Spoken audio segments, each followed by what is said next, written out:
श्री कृष्णाय नमः। श्री गोपीजन वल्लभाय नमः। श्रीमदाचार्य चरण कमलेभ्ये नमः। श्री गुसाई जी परम दयालवे नमः। श्री गुरवे नमः।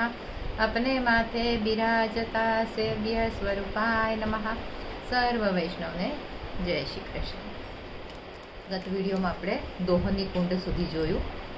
નંદરાયજીના ત્યાં જે બધી ગાયો હતી એ ગાયોનું દૂધ દોહનીમાં ધોવાતું અને દોહની ધોવાનું કુંડ, એવી રીતે ત્યાં સુધી આપણે જોયું। હવે આપણે આગળના યાત્રા માટે શરૂઆત કરીએ। ત્યાંથી આપણે જવાનું છે હવે સંકેતવન। નામ પરથી જ તમે બધા સમજી ગયા છો। સંકેત એટલે શું? ઈશારો કરવો। એટલે આ સંકેતવન જે છે એ ઠાકોરજી અને સ્વામિનીજી બંને એકબીજાને ગુપ્ત રીતે સૂચના આપતા। શાની સૂચના આપતા?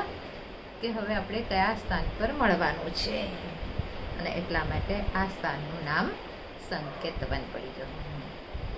અને અહીંયા જે ગામ છે એ સંકેત ગામ કાં તો સંકેતબદ્ધ, એવી રીતે પણ આ ગામનું નામ થઈ ગયું। અને ગોપીજનો એમણે બ્રહ્માજીને કહીને ઠાકોરજી અને સ્વામિનીજીનું ગુપ્ત રીતે લગ્ન આ સ્થાન પર કરાવ્યા હતા, વિવાહ આ સ્થાન પર કરાવ્યા હતા। અને બાજુમાં સંકેત દેવીનું મંદિર છે, પછી સંકેત બિહારીજીનું પણ એક મંદિર આવેલું છે, અને ત્યાં નજીકમાં જ હિંડોળા ઝૂલવાનું પછી રાસ મંડળનું પણ સ્થાન આવેલું છે। અને અહીંયા સંકેતવનમાં મહાપ્રભુજીના બેઠકજી પણ છે, તો એ બેઠકજીનું પણ ચરિત્ર આપણે ટૂંકમાં જોઈશું। તો અહીં સંકેતવનમાં કૃષ્ણકુંડ છે અને ત્યાં મહાપ્રભુજીના બેઠકજી છે।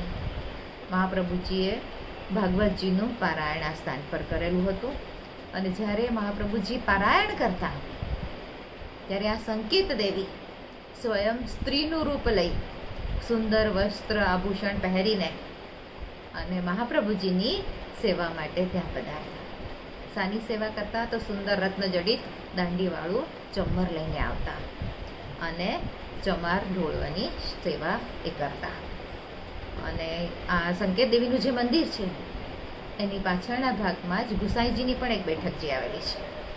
ગુસાઈજીએ પણ આ સ્થાન પર ભાગવતનું પારાયણ કર્યું હતું, અને ગુસાઈજીના જે એક સેવક હતા ઉંબર બ્રાહ્મણ, જે રેઠા વ્યાસ એમનું નામ હતું, તો મહાપ્રભુ ગુસાઈજીએ એમને દિવ્ય ચક્ષુનું દાન આ સ્થાન પર કર્યું હતું।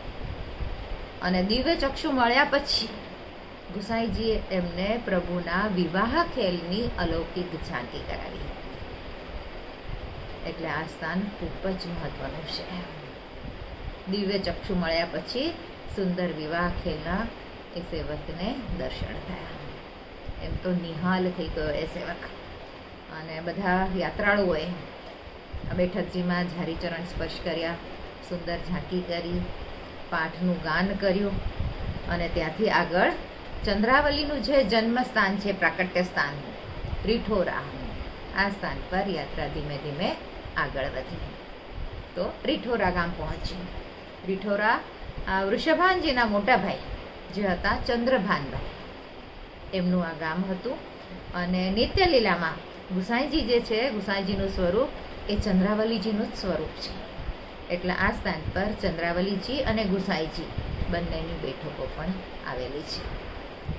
તો આ ગુસાઈજીનું જે બેઠકજી છે એ બેઠકજીનું ચરિત્ર શું છે? તો ગુસાઈજીએ પારાયણ તો કર્યું જ ભાગવતનું, પણ એની સાથે શૃંગાર રસમંડન નામનો ગ્રંથ ગુસાઈજીએ લખ્યો હતો।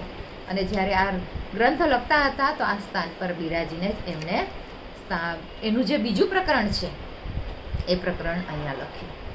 અને એ પ્રકરણમાં શાનો બધો ભાવ હતો? તો દાનલીલા।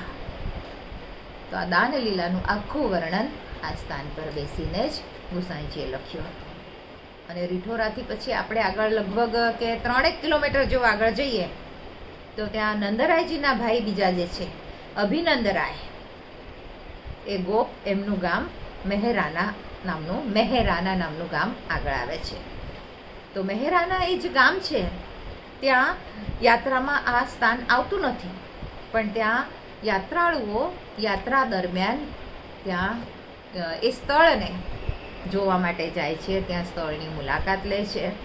અને મહેરાના એ યશોદાજીનું પિયર છે અને શ્રી કૃષ્ણનું મોસાળનું પણ સ્થાન છે. અહીં યશોદા કુંડ છે, રામચંદ્રજીનું પણ એક મંદિર સુંદર છે. ગામની દક્ષિણ દિશામાં ચંદ્રકુંડ આવેલું છે.